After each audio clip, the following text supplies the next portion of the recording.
Welcome, everybody. I'm Tammy Jo Eckhart, and I am the president of the Monroe County chapter of MCNOW.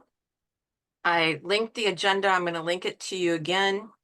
We're going to just start off our meeting with some basic business, which we'll get through rather quickly, I hope, so that we can talk about our topic today. I have a couple things to share with you as the president, and that is first, hopefully, everyone who's official member of MCNOW has seen an email from me at least once saying, hey, please take our membership survey. I've sent it out twice. I will send it out a third time. If you do not see it again, that means you've already answered it. Because while all your answers are collected together, and I can't tell who says what, I do get a list of who has answered. So I just removed those emails, so you'll never get like another notice that says, please answer the survey unless you haven't answered it. So big thank you to the people who have. This is the first time we're doing this survey, and I hope that this will help us understand what the members need and want us to do, and we can connect with them more strongly and get people more involved. This survey is just the first step. The second thing I would like to say is if you would like to volunteer to do anything with us, whether it's staff a table, hand out flyers, you have a great idea you have for a meeting that you want to spin by us, you have an idea of an organization we need to connect with and ally with, please reach out to me. This is my official email. Use that and let me know what you're thinking about and what you wanted to do. And then the final thing I have to report is that our own Shirti Rana, you might remember, has been president, vice president, legislative chair, all these wonderful things for this group, has organized a team for us through the All Options Funathon. So All Options provides people who are pregnant with multiple options going forward in that pregnancy, ranging from abortion services to adoption to help with taking care of the children, everything you can imagine. So I've listed our team here. You can join and pledge money. We were just mentioned in the All Options newsletter, so please do check that out. I'm going to turn things over now to our vice president, who has some wonderful news to share with us. Natalia. Hi, yeah. I'm like, thanks everyone for being here. I feel like this is like the last meeting before elections and finals, and just happy to record it so that we can share with our membership and stuff. So the two things that I have to add are about our grants. So one is our city grant.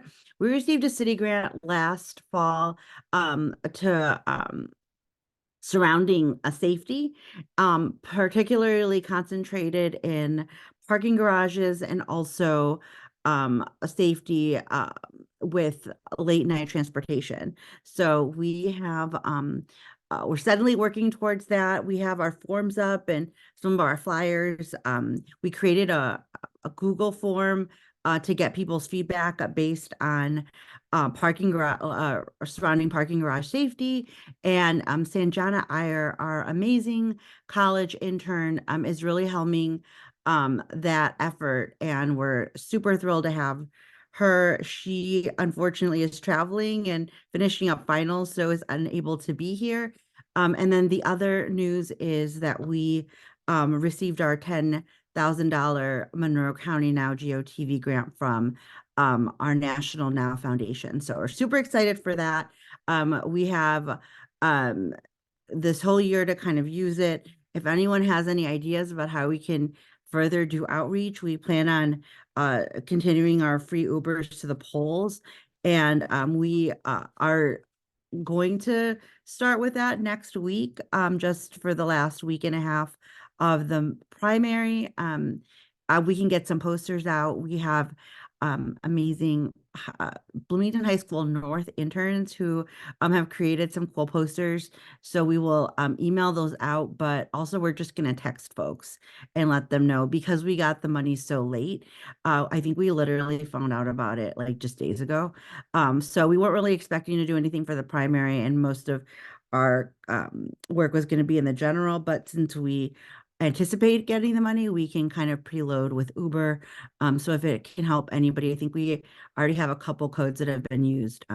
We can just continue that. So I actually, it's fortuitous that Mary Morgan is here. Mary, my intern, and I have been following your elevator saga with the parking garages. So we will be reaching out soon just to see if there's any more information we can glean, because a lot of college students brought that to our attention, that they were concerned about parking garage safety. So we wanted to do what we could to kind of gather information so that we can figure out the best way to advocate for change, probably next year with city council, or possibly more funding, or talking to the city administration about any recommendations to be made for the next year. So that's my report. Thanks.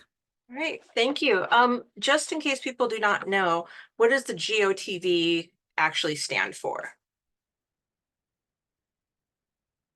Oh, it's GOTV is get out the vote. Yep. Excellent, great. Thank you so Thank much. you. All right, Mandy, our treasurer, is there anything you'd like to tell people about? I don't have anything from the treasurer to report, just that I am waiting for that check from the National Foundation to get started on all of that work. Also, I have been talking to Heather in the comments, and I'm going to introduce everyone tonight. So just so everyone knows what's going on there. She's still not able to get on. All right, thank you for doing that. It would be Heather's turn now to report as secretary. Do you want to type in anything that you think's really important for us to know, Heather?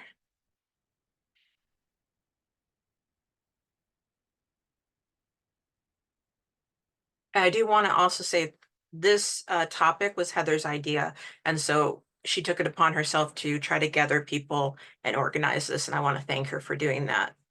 Oh, actually, I did get a message from her. She said, I wanted to plan this meeting around housing equity and gender because when my mom was widowed, she had to live on her own for the first time in her life. Many women face this issue, and without support, she couldn't have made the transition. I'm excited to hear from Jane Ann Gifford, landlord tenant case manager and senior mediator with CJAM. The mediator program is very interesting and so helpful to the community. Then we'll hear from Erica Foch with the Fair Housing Center of Central Indiana. Then we'll open up for Q&A. So sorry for the technical difficulties and miscommunications in speaker lineup. I'm very new to this world, but I'm doing my best. Yep, we're all doing our best, and that's why I want to thank everybody for all the work you do. I am going to pass on this message from our membership director. I'm going to type it in the chat as well. If you would like to become a member, if you're not a member of MCNOW already, you can do so by filling out this Google form. It is a sliding scale fee from $10 to $40 a year, depending on what you can afford. Just make sure you sign up for our actual chapter when you do that. If you have any questions, please email Julie at membershipdirector.mcnow@gmail.com and she will get back to you. Well, before we move on to the topic, I want to just talk briefly about our future chapter meetings. So one of the things I've been pushing, possibly to the annoyance of other people on the board, is I like to have things planned out in advance. And so we have some ideas for meetings coming up.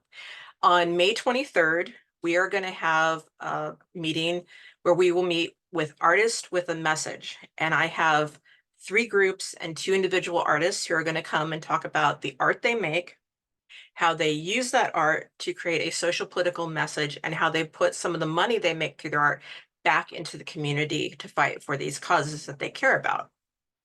In June, we are contemplating having a discussion with the director of a new documentary some of you may have heard about called Girls State. We still have to make that decision as the board, but that's sort of tentatively on the agenda for June. In July, we are also thinking about having a face-to-face meeting. Yes, a face-to-face meeting, a picnic with some of our allied groups. And by allied groups, we mean anyone who wants to come in, meet with us, talk to us, put faces together, because as we know, there is a big election coming up. And this would be a good way to get all of these groups who care about social justice and equity, inclusivity and diversity and fairness and our rights and protecting our rights and expanding our rights together to just connect face to face. In September, and then August, we will not have a meeting. We never have meetings in August, so take a break. Everyone take a break and enjoy the rest of the summer. In September, we will have a Q&A section with local news media. And I do now have 4 local news medias gathered for that. And we will talk to them about news deserts, how that affects what we get, the different types of news you can get here in Bloomington and Monroe County, but also how do they cover the issues that Monroe County now cares about? What are their guidelines when they deal with issues that we care about? And we hope that you come and ask them lots of questions. In October, we are hoping to offer all of you the chance to go through a DEI, that's Diversity, Equity, Inclusivity workshop that we as the board did. Again, this is right before the major election. And I feel, this is another thing I push, that if we're going to talk the talk about being inclusive and caring, then we need to do the work so that we can start walking as well as talking. Hope that made sense to everybody. Right now it's tentative because the trainer that we're working with is unsure of her schedule. So, and then in November, we'll probably have our election. So as you can see, we have several things coming up. We hope you all continue to join us and make this group stronger. And I see Maria has her hand up. So before we move on, Maria. Thank you for your thoughtfulness and intentionality around the upcoming meetings. I appreciate that. Who are the 4 new media that's going to be there at that particular meeting? If you're talking, Tammy, you're muted.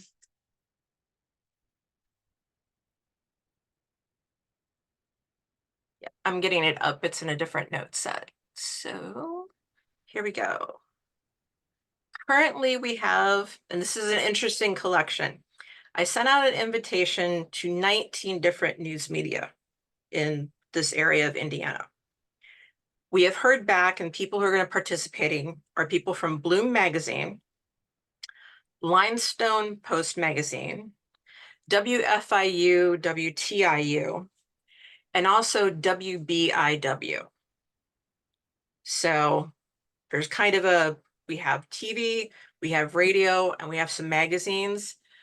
And when that happens, I will give you more information about what I heard from other news media. But not everyone is eager to participate in this, so. That's fine. And we only want people who want to be here. Were any local independent news media invited, such as B Squared or the Bloomingtonian? Yes, yes, And that was in an email to them, or? yes. And I Okay. sent it twice. Okay, So, yep, thank you. yep, thank you. All right, Mandy, I will let you continue hosting then as we pass over to our subject of the night about the housing crisis and eviction ceiling. Well, thank you. So I think I pretty much said the introduction, but I will just remind everyone this we're having a conversation about our local housing crisis and eviction ceiling. Heather was gracious to put this together for us, and tonight we have Jane Ann Gifford, who is landlord tenant case manager and senior mediator with CJAM, which is the Community Justice and Mediation Center here in Bloomington. And we also have Erica Foch with the Fair Housing Center of Central Indiana. So I'm going to give, oh, I guess it depends on who's going first. Is Jane Ann going first? I can make you host. Either way. All right, I'll go ahead and make you host, and then Okay. we will get started. Thank you.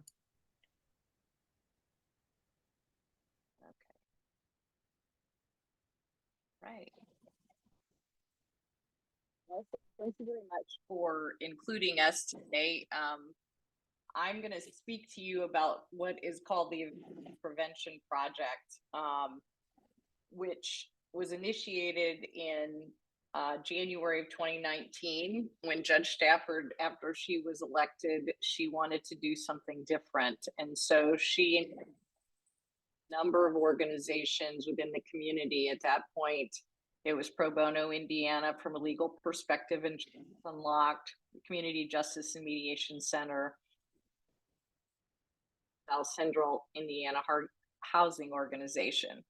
And we brainstormed ideas of what to do. And CJAM sort of started participating around April in eviction court and then funded. And so we had a table, and our mission was to try to help people figure out the best instances of having eviction. So that's a little bit about the history. We were in person from June of 2019 until the pandemic.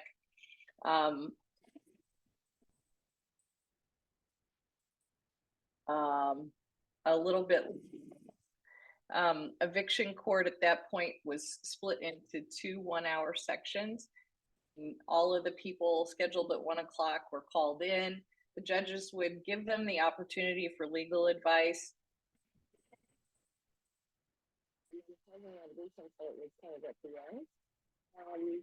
But there was a lot of circulation of people, and people were intercepted sometimes before we got there. So from a eviction prevention perspective, the pandemic and moving to Zoom was a huge change and improvement to the process.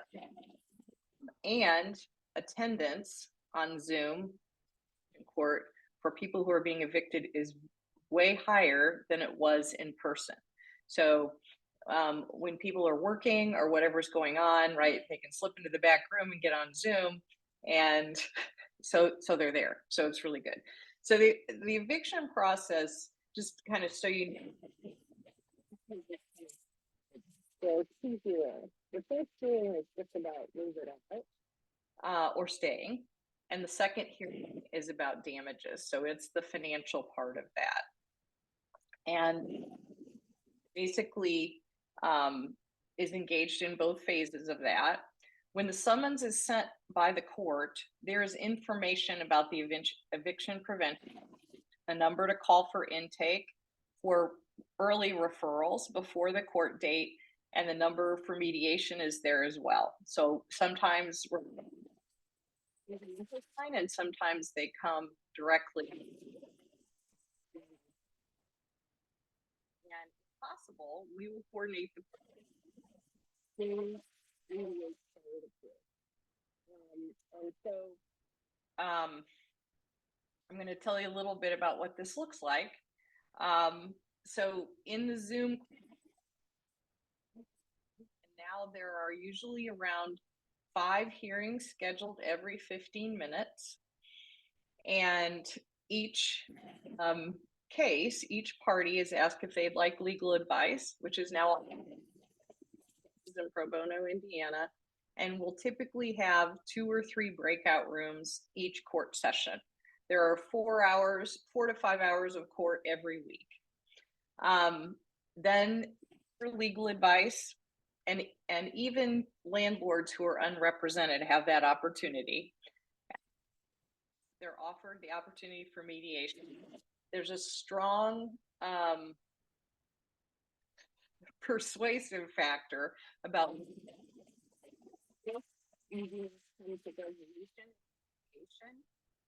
there is no decision that day by the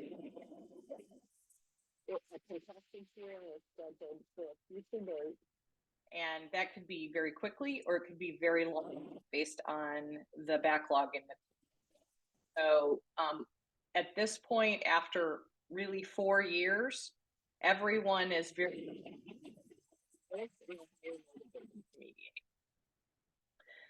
after mediation, and if there is an agreement, you know, the judge basically converts that agreement in Then the tenants are referred to what we call checkout, which is the social services room, where basically the decision is reviewed, understand what happened, but also to see what potential resources they may need, be it financial or otherwise.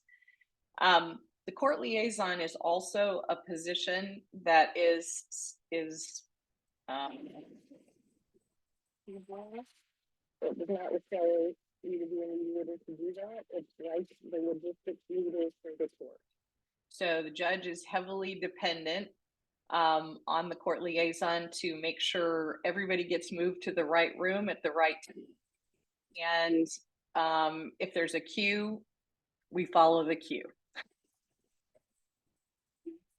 Hi, this is Tammy Jo. I'm sorry to interrupt, Jane Ann, but your sound is going in and out a lot. Oh, it I think is. you could check your mic. Well, I've Thank got you. earpods in. Let me take them out.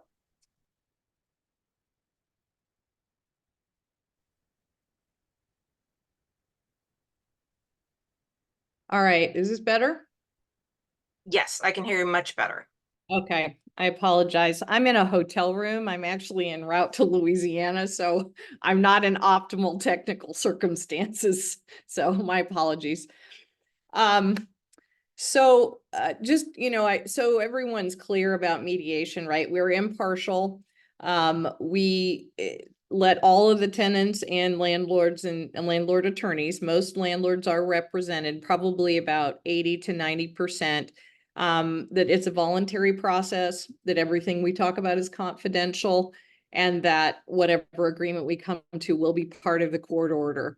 As mediators, our priority, how we think about this, is that our first priority would be to figure out the potential for tenants to remain. And if it's past due rent or what the situation is, come to some sort of agreement about how to rectify that. The next alternative is a voluntary move out. And a voluntary move out does allow people to find alternate housing. If people are evicted, it's very, very difficult. But basically, the court order clearly states it was a voluntary move out when there is a mediated agreement. And that allows people to be able to find housing. It isn't perfect. It still shows that an eviction was filed, but it is a priority. And in that voluntary move out, we hope that we can allow the tenants a greater amount of time than they might have had if it just went before the judge. So each judge has their own criteria, and you never know exactly what they will rule, but we have ranges based on our observations, so we can share those with people, and so hopefully get more time than they might have otherwise.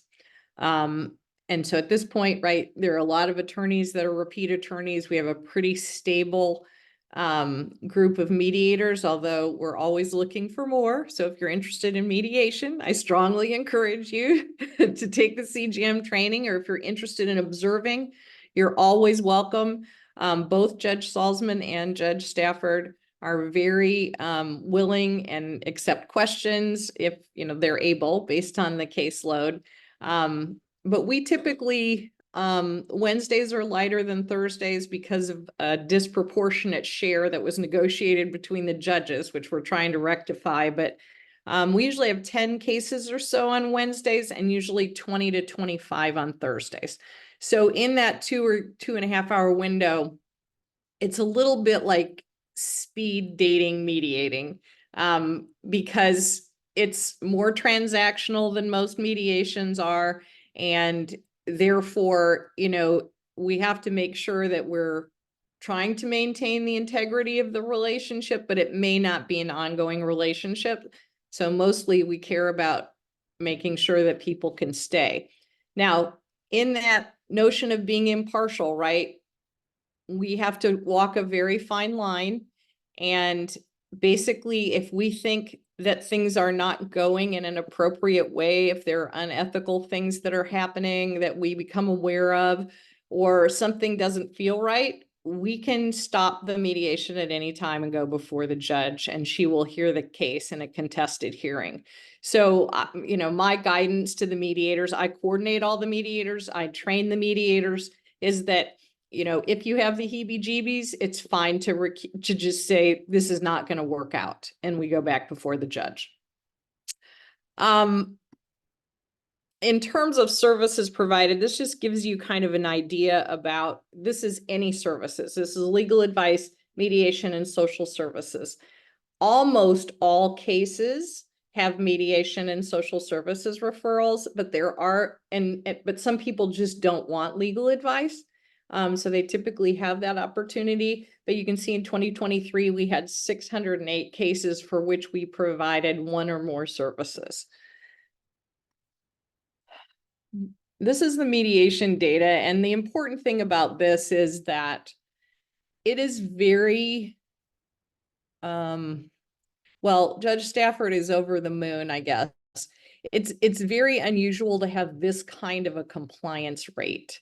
87.9% of the time, tenants are able to comply. So, you know, when people say if they owe a lot of money, we try to reality check those proposals in the mediation, because the downside of committing to something you can't do is that the landlord can request immediate possession. So we want to make sure that people have the resources that they're committing to provide if they're catching up on rent or whatever they need to do. And so 87.9% is really exceptional. Hey, Erica, go ahead.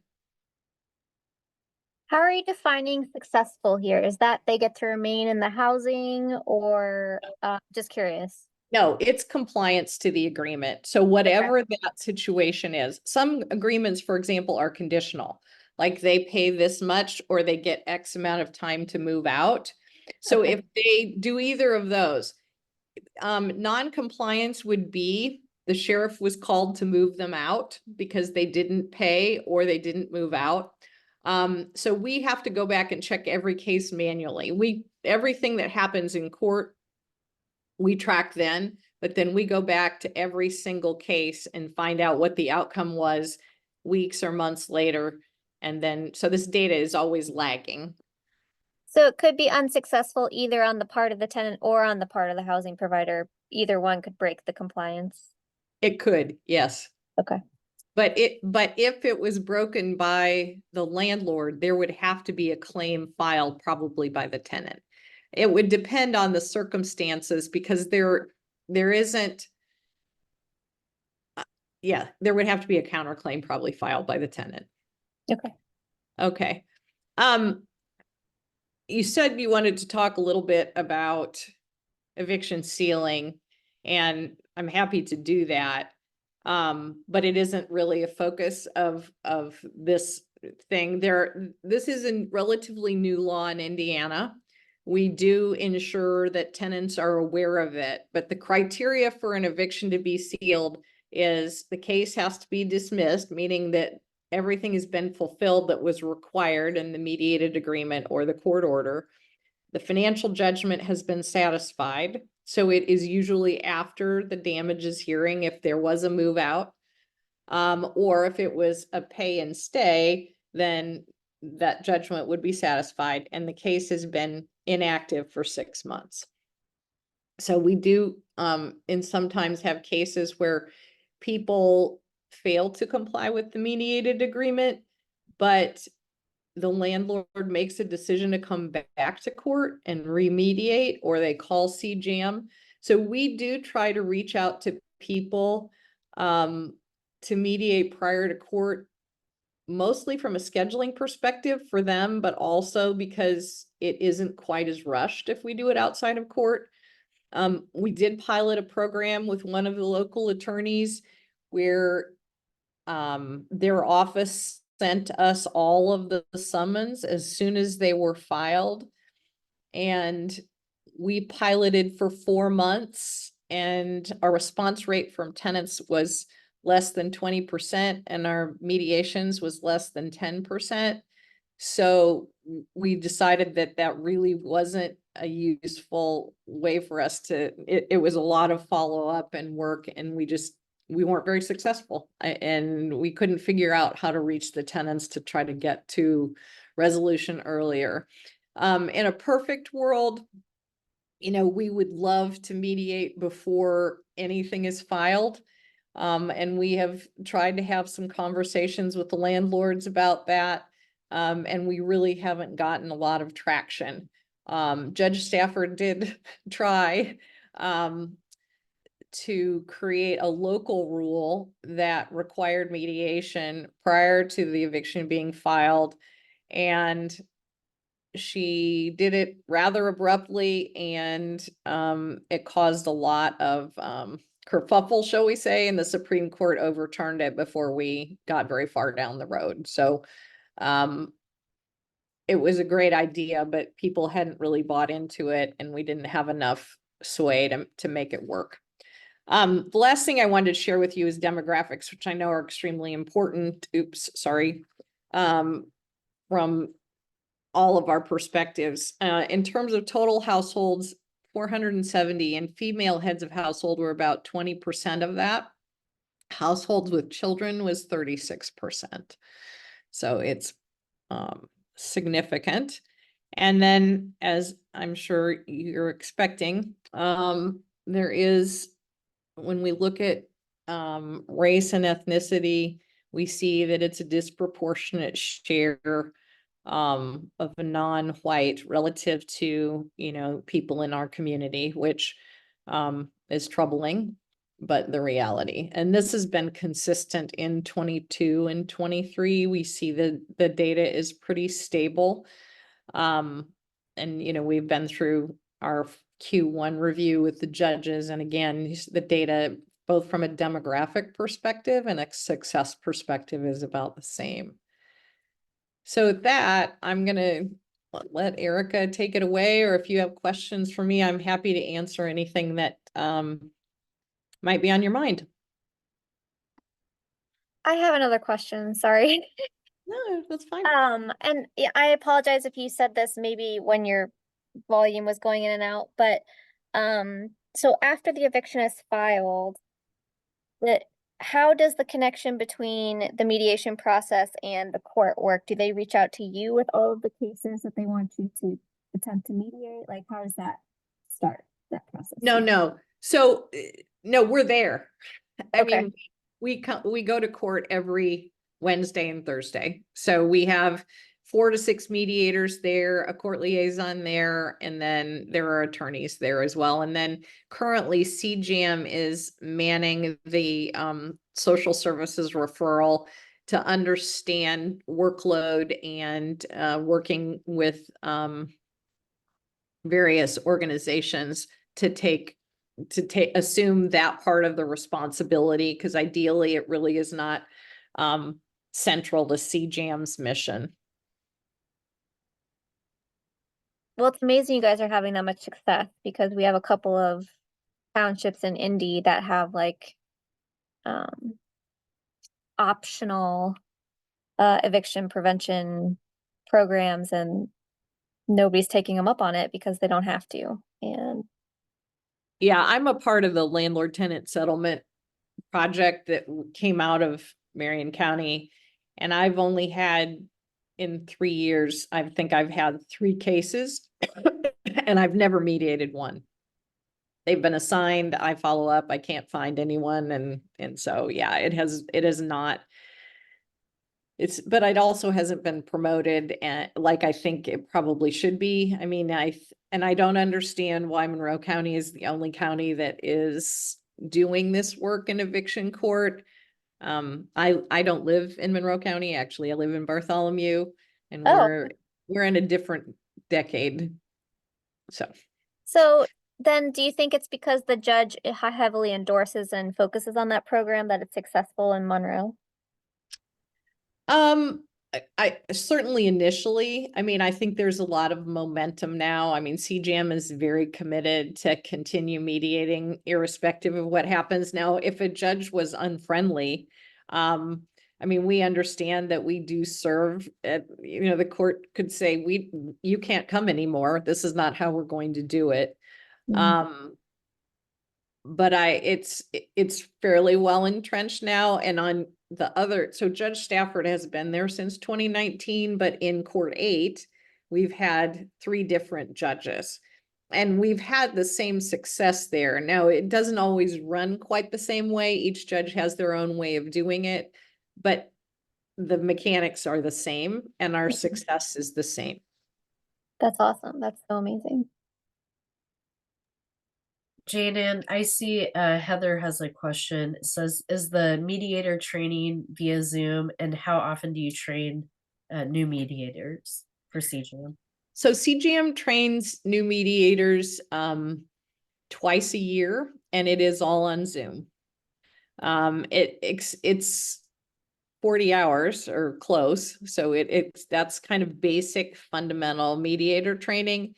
And then if you opt for eviction court, then we do, basically it's mostly observation and practice at that point and debriefing. I would say too, that you don't have to be a mediator to be in eviction court. The court liaison work, if you got tech skills, right, in terms of Zoom and moving people around, we would, social services referral, all those things are opportunities that we would love to have you. And the CGM has other programs as well, but I don't want to deviate since this was our focus tonight. Thank you. If there are no other questions specifically for Jane Ann, we can toss it over to Erica. And I think, Jane Ann, if you can give Erica hosting duties, I think you just click on the 3 dots and then it should say make host or something like that. Okay, let me look. I'm used to hosting, but not moving hosting.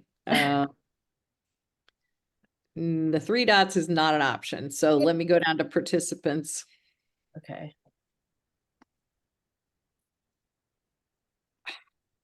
All right. Let me see, Erica Moore. Make host. Oh, There you go. Okay, thank you. All right. Hello, everybody. As already mentioned, my name is Erica. I have too long of a presentation for you guys tonight, but I want the slides there for the information to share with you guys after, and I'm just going to talk through it and answer any questions you have after, and we'll just see how far I get. Fair housing is kind of, there's just a lot in there to squeeze in, but I want to kind of set the groundwork. Is anybody familiar with fair housing before we get started, so I can kind of see if we have any? No. Okay, great. Well, let's start from scratch and then I don't have to worry about boring you all. So first and foremost, I am not an attorney. I have to say this because we're going to talk about a lot of law related things, but I'm not an attorney. I can provide education around fair housing rights and responsibilities, but for any specific situations, you definitely need to consult an attorney for that. A little bit about the Fair Housing Center of Central Indiana. We have been around for about 12 years now. We are based in Indianapolis, but we serve the 24 central counties in Indiana. However, we're the only private nonprofit fair housing advocacy group in the state. So we do operate throughout the entire state of Indiana as our resources allow. We are a small but mighty team of 9 people, so we do what we can.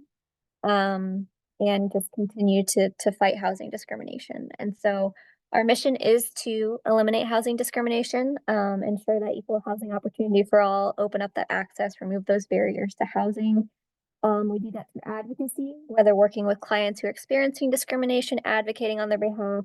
We have enforcement and investigations where we investigate, uncover housing discrimination, file enforcement actions when necessary to hold housing providers accountable to equal housing opportunity. And then we have education and outreach around fair housing rights, which is primarily where I operate in our organization. And just to kind of put this a little bit in perspective for you guys, Ohio has 6 or 7 fair housing organizations. I think Illinois has 8 or so, and we have 1. And we've been around for only 12 years. So we have a lot of catching up to do in our state, and we've had a lot of years of restricted housing discrimination taking place. So we have a large hill to climb here, but we're doing what we can. Just to go over the Fair Housing Act so that we all understand what we're talking about here today. It came out of the Civil Rights Movement in 1968. It was passed exactly 7 days after the assassination of Dr. Martin Luther King Jr. They had tried for several years to pass a Fair Housing Act because there was rampant housing discrimination, primarily against people of color, but other discrimination as well happening in the housing market that this was a reaction to. And knowing how essential housing is, they wanted to pass this Fair Housing Act. And year after year, it just didn't quite make it through Congress. Dr. Martin Luther King got assassinated, and they 7 days later passed it through Congress. And so at that point in time, it made it unlawful to discriminate in any kind of housing transaction, whether you're renting a house, buying a house, applying for a mortgage, getting homeowners insurance, anything within that housing realm. You can't be discriminated against because of your race, color, national origin, or religion. The act has been amended twice since 1968. So in 1974, as part of the second wave feminist movement, it was amended to add protections for discrimination based on sex or gender. And then back in 1988, it was amended to add protections for families with children as well as people with disabilities.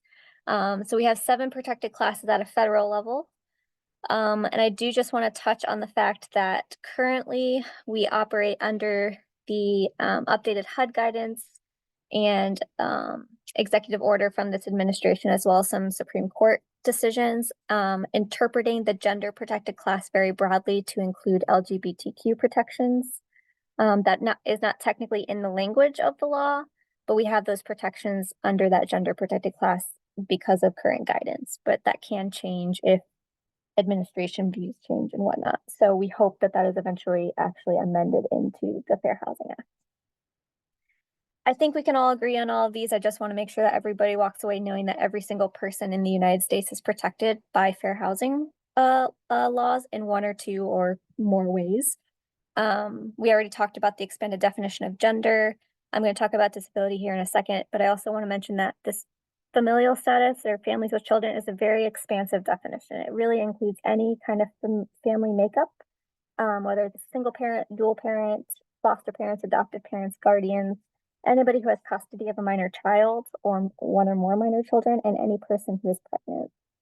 So very expansive protections there under familial status as far as housing access is concerned. Here in the state of Indiana, for all intents and purposes, we don't have any additional protections statewide. There is an additional protected class for ancestry, which is highly correlated with national origin. So we like to say it's a copy and paste of the Federal Fair Housing Act.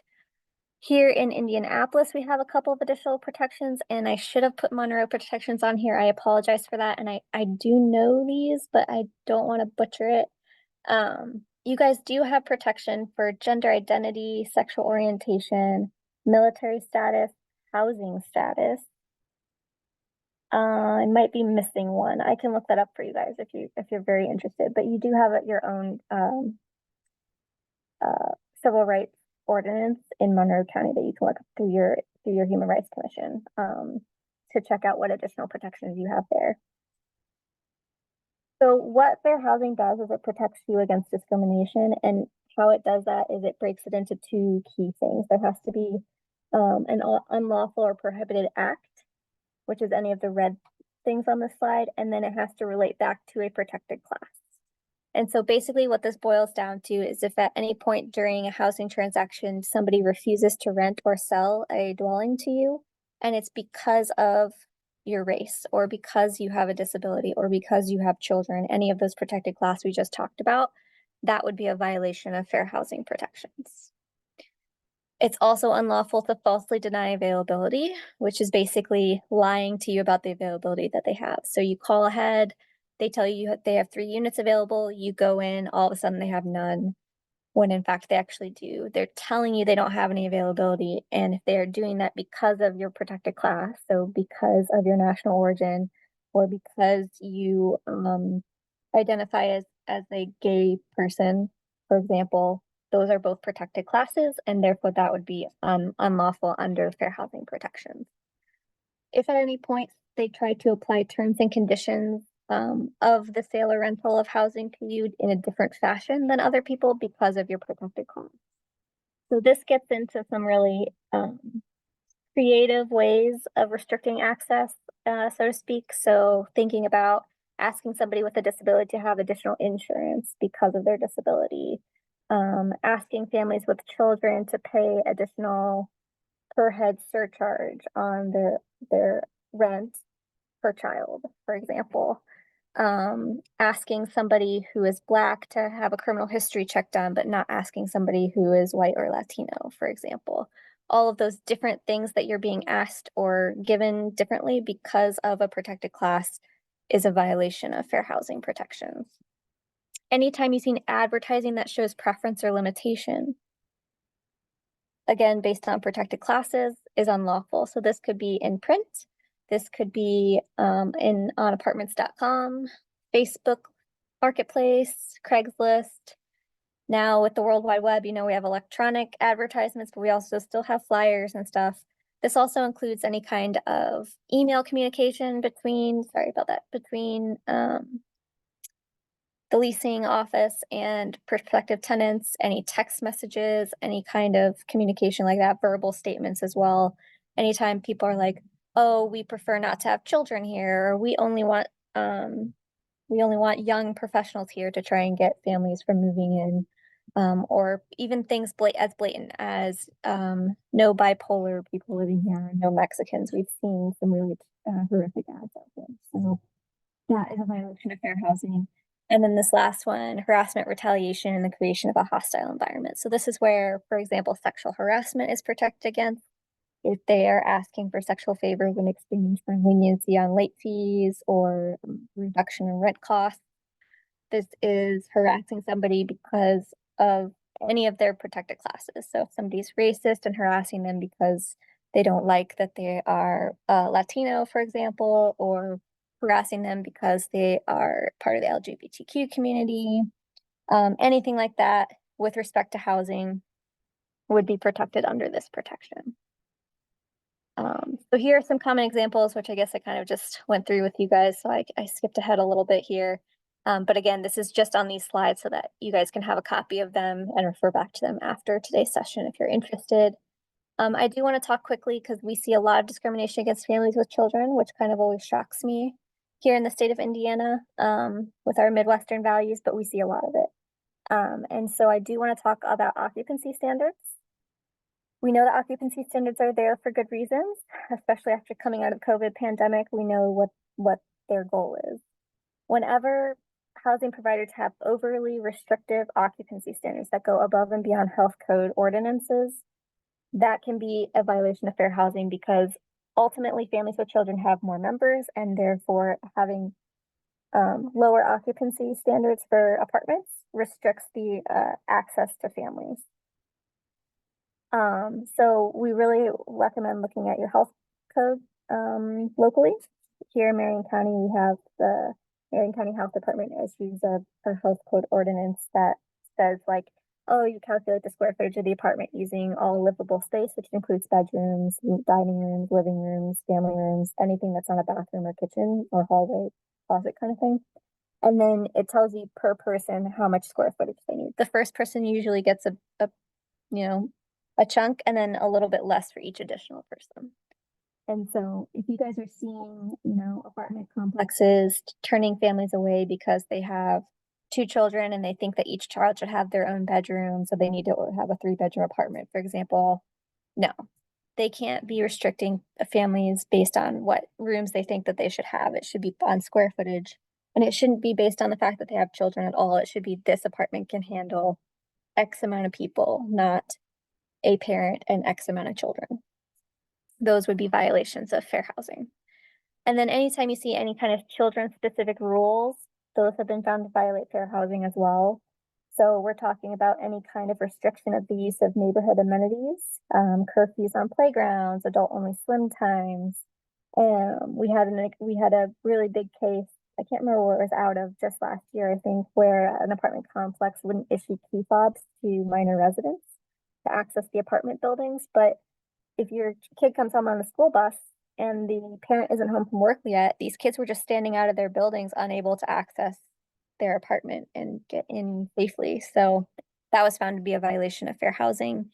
And then anytime you again, going back to occupancy standards, housing providers ask about children sharing bedrooms or express interest in, oh, well, you have 2 children, you have to have this many bedrooms. Again, that is a violation when it comes to familial status protections of fair housing. I talked about the LGBTQ protections. We also kind of talked about sexual harassment.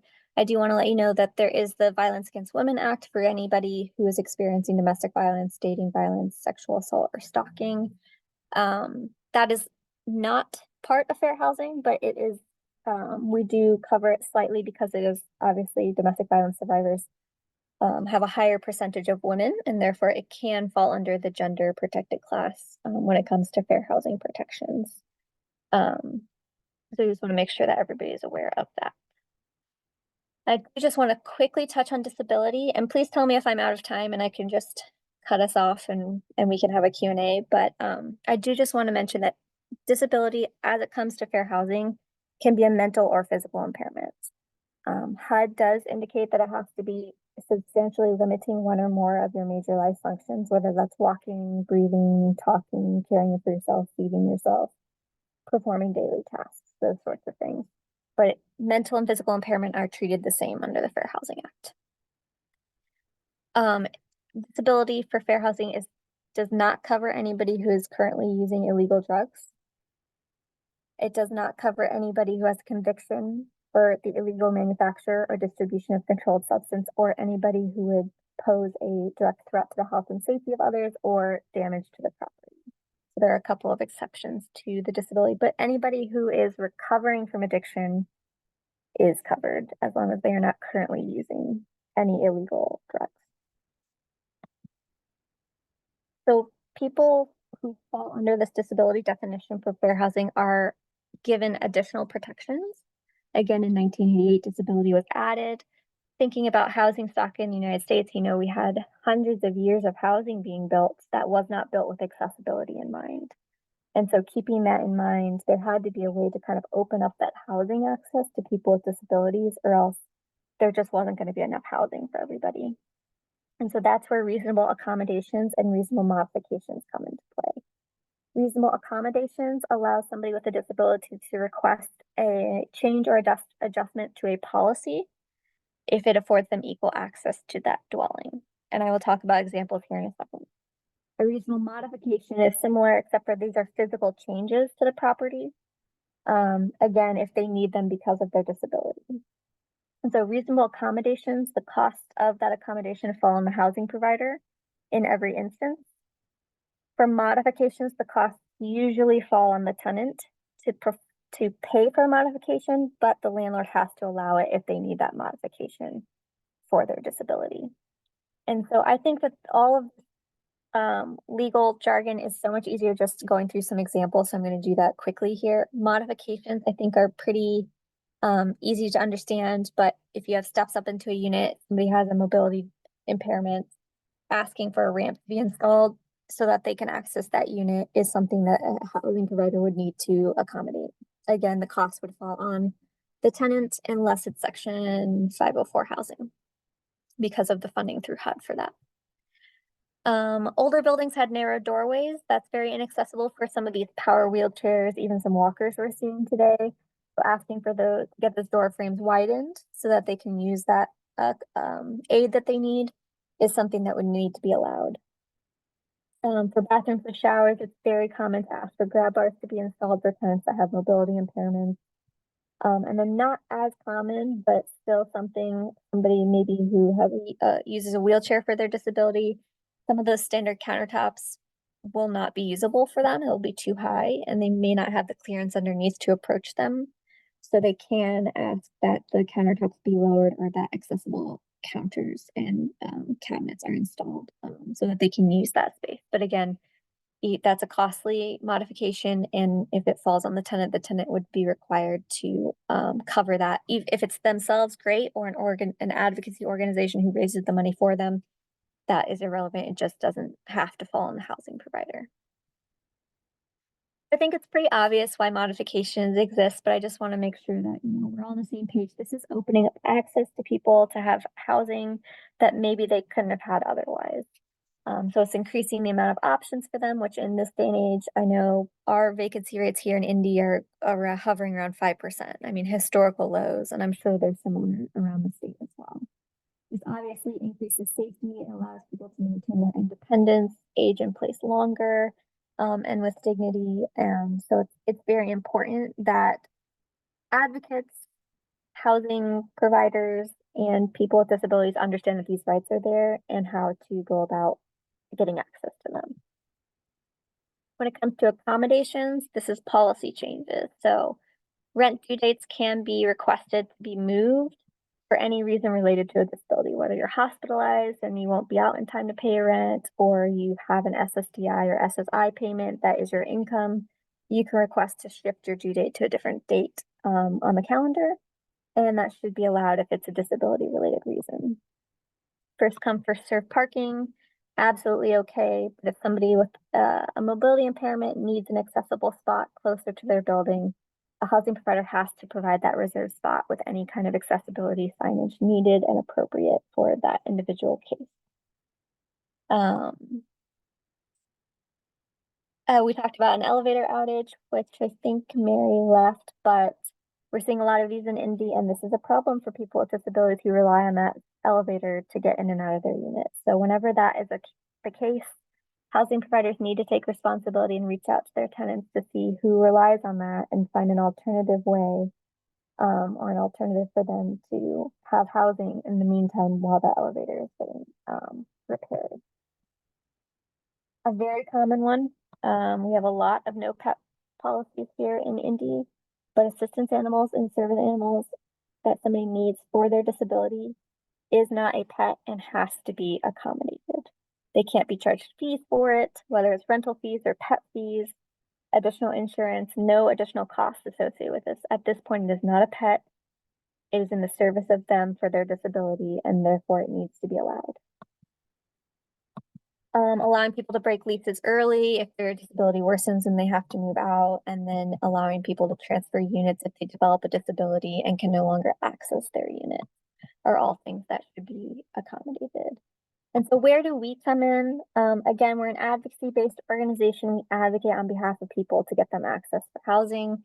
Sometimes that's pre-complaint advocacy. So somebody with a disability reaches out and they say, hey, I have this emotional support animal that I need for my disability. My housing complex is no pets policy. Like, can you help me? We'll reach out and do some upfront education, open that conversation with the housing provider, make that reasonable accommodation request. And if they follow through, great. We've opened up that housing for that person, pre-complaint closed.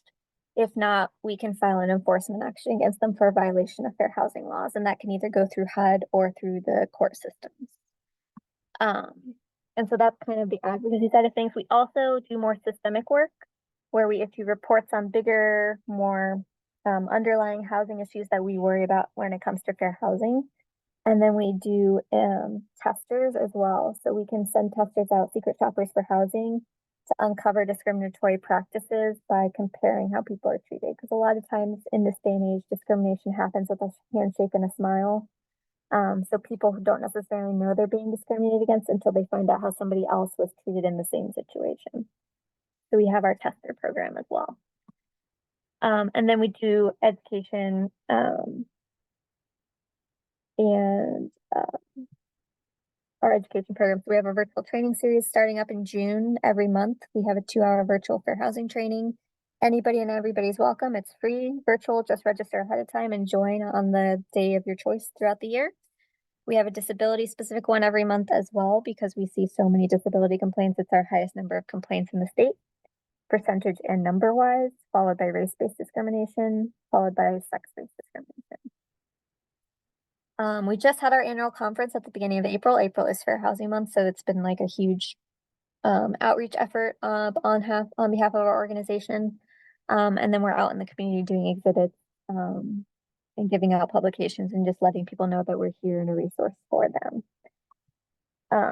We have quite a few educational videos for anybody who's interested. Some of them are client stories, so you can kind of see what housing discrimination looks like today and the faces behind it, and the outcomes of those cases. Some of it is more educational about the history of housing discrimination, what housing 8 common ways, lending discrimination happening today. And then we just released this new video, which is a Fair Housing Basics video. Under 4 minutes, you can see all the different common housing discrimination practices we're seeing in our city based on protected classes. So you can check that out on our YouTube video or our YouTube page. Like I said, systemic reports, we've had a lot of great traction on some of these reports over the years. Our tenant screening report got a lot of interest because we analyzed how criminal history checks, eviction records, and credit scores disproportionately impact people of color, women with children, particularly Black women with children when it comes to evictions, domestic violence survivors, because a lot of times if police are called to a domestic violence situation, the domestic violence survivor will also get an arrest on their record, and that can affect their ability to find housing again, and people with disabilities. We also released a report on investors buying up single-family homes in our neighborhoods in Indy, which is happening all across the state, but we had data for Indy, so we produced that report and showed that they were buying up in primarily like starter home neighborhoods, in neighborhoods of color, and they had significantly higher health code violations and eviction rates on those properties. So very concerning stats. And then we also looked at the lending statistics in Marion County, our top 50 lenders who was issuing mortgages to people of color and who weren't, and we ranked them based on race categories that the Home Mortgage Disclosure Act provides. And we've done some other ones too that I don't cover here, but you can check them all out on our reports page. And then we have this traveling exhibit, which is actually going to be in Bloomington starting May 3rd at the Civil Rights Commission. If you guys want to check it out, we're moving it there. It'll stay there the whole month. We'll be moving it at the end of May back to Indy.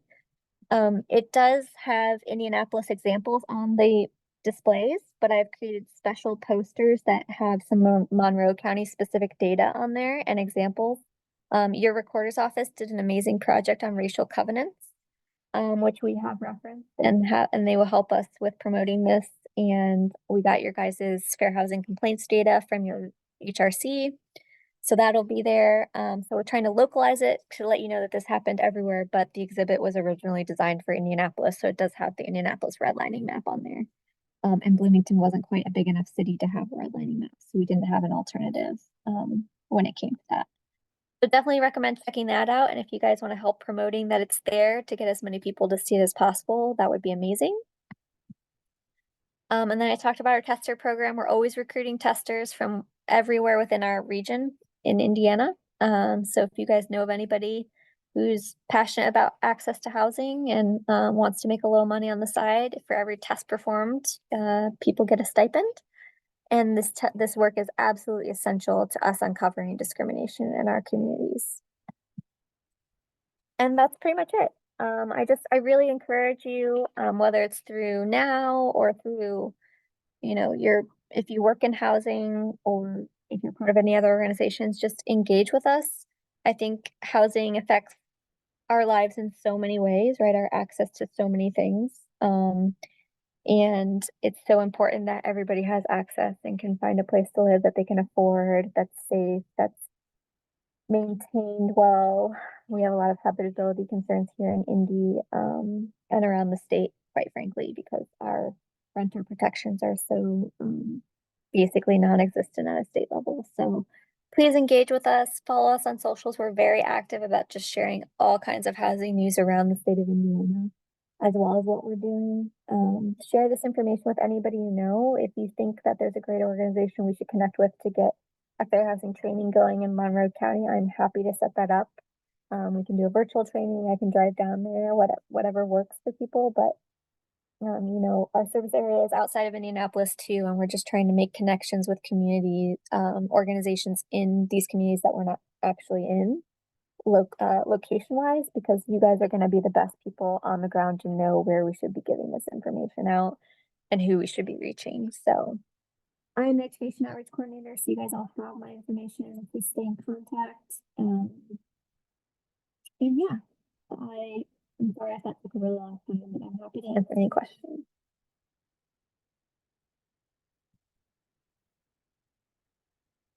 Right, thank you everyone for coming. This is Tammy Jo talking again. Thank you both to Jane Ann and to Erica. Jane Ann has just shared that she needs to sign off, but Erica, do you have a little time if people have questions or comments? And thank Yes, you. I have time. Absolutely. All right, and thank you so much for coming, Jane Ann. All right, does anyone have any questions or comments they would like to share?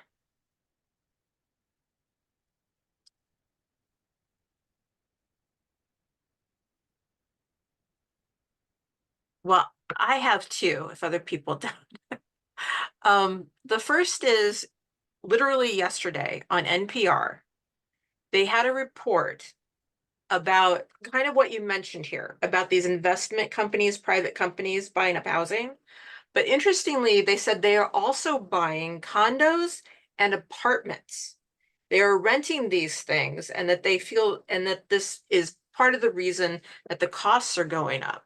And that made me very curious about, do we know if this is happening in central and southern Indiana?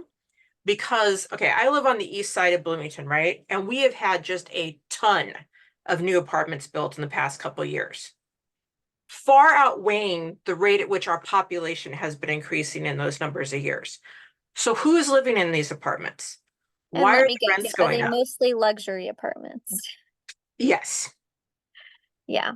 We have a lot of luxury apartments going up as well. Don't get me wrong, all housing needs to be built, but there's a much bigger need at the lower income spectrum of that Gaussian distribution. So we did not look into apartment complexes or multifamily dwellings when it comes to investors.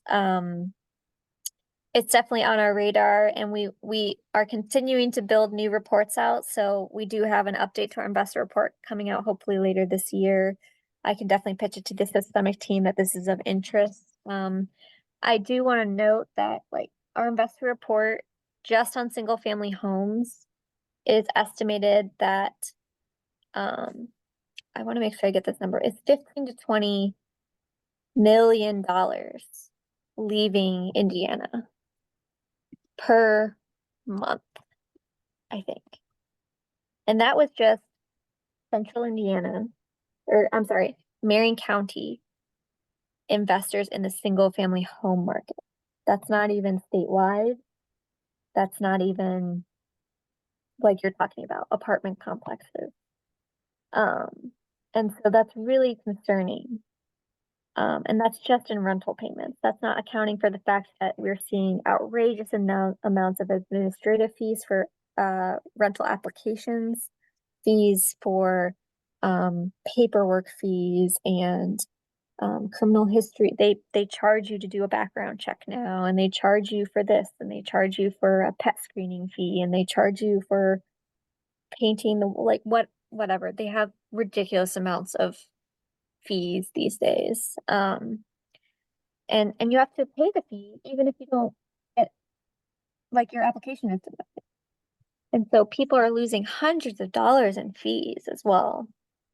But to answer your initial question, this report did not focus on multi-family dwellings, but thank you for putting that on the radar. I'll definitely make sure that we discuss that internally. And I don't, the really challenging thing about the investor question is a lot of them have LLCs, a lot of them have multiple LLCs. And so trying to connect them all back to like the same party is challenging. And part of our report is so long is in the appendices, we show you what all the different names are. And some of them have 20, 30, 40 different LLCs. And we're just trying to match them based on like their registered address, the name of the person, the name of the LLC itself. And so it takes a lot of just going through each individual record to link all of these together in order to get like as much of a comprehensive understanding as we can. And so I don't know how that will play into the multifamily dwelling units because they'll probably run into the same thing. But I will definitely maybe bring that up internally and see if they have any initial thoughts on it. Okay, thank you. My second question was we talked about, evictions and, maybe people can't pay their rent or they're behind in their rent or they haven't been paying the full amount. So these are a lot of things like, you have to rent to people. You're not supposed to discriminate, but as you just shared, discrimination is happening all the time, right? Because it's simply a matter of, do you bring it to court? Of course, they're going to try to discriminate all the time to make more money. And Absolutely. but what are the laws in regard to what housing must provide? Like in terms of utilities, safety, mold, things like this. And to give kind of a background, the gardener we use, we met her through the Mutual Aid Society here in Bloomington. And for about a year, she lived in a home where there was a basketball-sized hole in her ceiling all the way through the roof. So even in the winter, she had this basketball-sized hole and she kept trying to find a way to get it fixed and she couldn't. So what are the laws? What does the homeowner, the rent, the person who rents these out, the apartment owner, what do they have to provide legally? Yeah, so I just want to mention that I am not an attorney. I do know some of the answers to this question, but it's not going to make you very happy. So here in the state of Indiana, there's the lease contract, right? Where the housing provider provides habitable housing and the person renting it pays their rent on time. And that's the lease agreement. So in the law, the rental landlord tenant law, right? If a tenant does not pay their rent, even once, the landlord can evict them in the state of Indiana. Now, unfortunately, on the other side of the equation, there's nothing, right? I mean, a tenant can sue the landlord in court and say, hey, you're not upkeeping your side of the contract for a habitable property. But that takes an attorney, a lot of time, and a lot of money. And usually the people that are, being taken advantage of in these situations are not the people with excess time, excess money, and attorneys on staff, right? And so unfortunately, our Indiana General Assembly just is extremely landlord friendly. And linking it a little bit back to the investors here, that's why Indiana is such a huge target for investors because they know that they can get away with the lax protections that tenants have here in the state of Indiana. And so Indiana General Assembly, I highly recommend you guys connecting with the Hoosier Housing Needs Coalition if housing is something you want to focus on. They are a statewide coalition to assess the housing needs in Indiana, and they advocate at the state house and at localities and even nationally, I think, but definitely at the state house to change housing policy. And what that is absolutely what we need. We need protections in place passed through the Indiana General Assembly to protect our tenants. We have tried. So this past year and the year before, there have been a couple of different attempts by different senators and representatives to pass a habitability bill where a lot of states have what's called rent escrow. And so what happens is if a landlord doesn't maintain a bare minimum habitability standard, so the air conditioning goes out in the summer, or the heater goes out in the winter, or there's mold, or the sewers are backed up and you can't use the bathroom, those sorts of major issues, the tenant can withhold their rent and put it into what's called a rent escrow account, which is where they kind of pay it through the court system essentially. So they're still on time with their rent, but the landlord doesn't get it until they repair the unit. That's the theory behind it.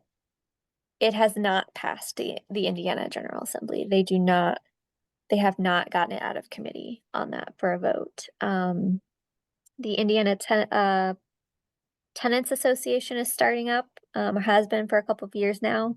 So we're trying to organize tenants to come and share these horrifying stories to try and move this through the General Assembly.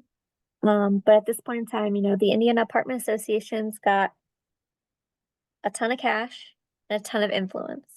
And so the only thing that's going to change mind is constituents reaching out to their representatives and their senators, sharing these horrifying stories of the conditions that they're forced to live in and asking them to do something about it.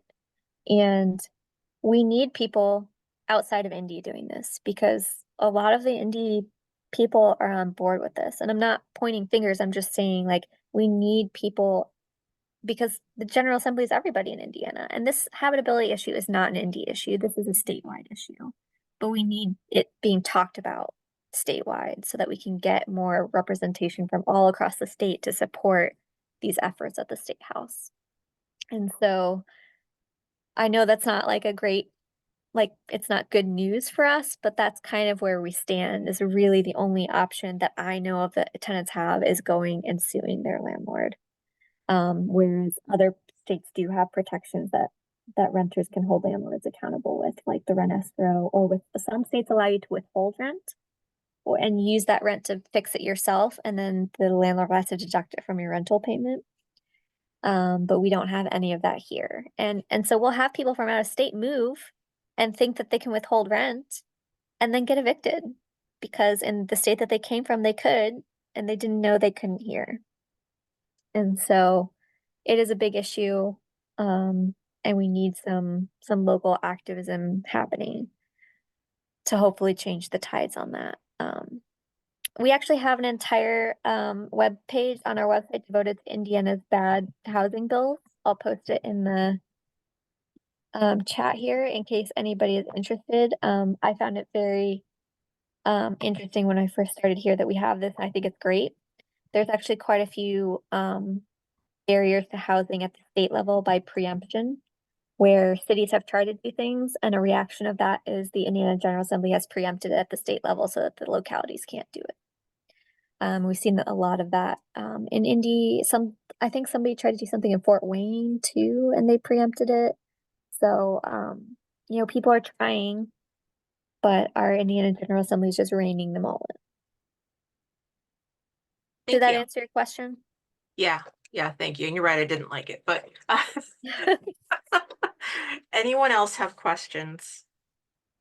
Yeah, my question in the chat was just how we can be like better allies. Yeah, so I think that as Tammy Jo was saying, it's great that we all have this ability to stand up for ourselves in this, democracy we have here, but it requires you knowing that you have rights and knowing the proper response or how to advocate for yourself. And that can be really hard, especially when we're talking about, some of our most vulnerable people in our community. We're asking them to do additional things just to get basic access to housing. And so anytime you can inform somebody of their fair housing rights, or if there's an organization, like I said, you can invite me and I can come do a presentation on it. Education is key because knowledge is power. And so getting that knowledge out there is important. But also now that you guys have this knowledge, and I know it was 20 minutes, however it was very short, and you guys are more than welcome to come to our virtual trainings as well, of course. But now that you have it, if you witness somebody experiencing housing discrimination, or you hear of it from a coworker, a friend, a neighbor, somebody on the street, whoever, let them know, like give them one of our brochures or my card, however you want to do it, our website, and let people know that they don't have to put up with that. And it's really important to understand that, again, discrimination isn't like what it was in the 60s, right? You're not seeing water fountains that say colored and white. This is really happening behind the scenes here. And so it's really important to understand that you don't have to know that housing discrimination is happening. If you hear something that just sounds really fishy, you're like, that just seems like something really weird happened, just report it to our office. We take in all of our intakes. Every phone call made to us, as long as you leave a voicemail with a return phone number, we will return your call if we don't pick it up. Every single phone call. And we take down everybody's accounts. We have a, database of housing providers, properties, all that stuff. And if allegations are adding up against a specific property or property management company, we can open an investigation, use our testers, use our testing tools, and uncover that discriminatory treatment, even if you just had like an inkling about it.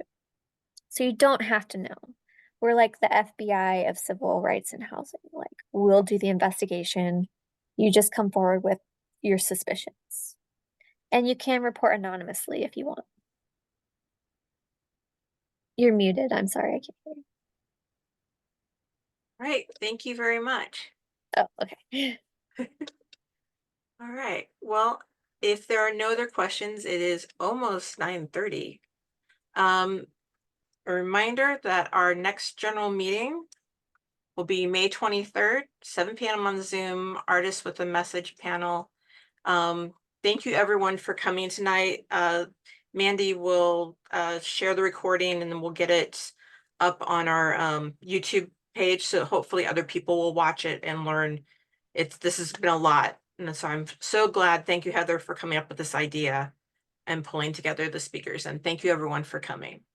And check out our exhibit when it's in town. Where exactly is it going to be held? Are you going to be in City Hall or? Wherever the Bloomington Monroe County Human Rights Commission is. Hold on, let me check. Where's that? Do you Yeah, know? probably in City Hall. It's 401 North Morton Street, Bloomington. Yeah. Okay. Awesome. Yeah, no, yeah, we totally can like publicize it once it comes. Erica, if you don't mind like throwing us an email like, hey, our exhibit's ready. We'll put something up on our socials. Great, that would be amazing. Thank you so much. Thank you. Thank you, everyone. Have a good rest of your night. Thank All right. you. Bye-bye.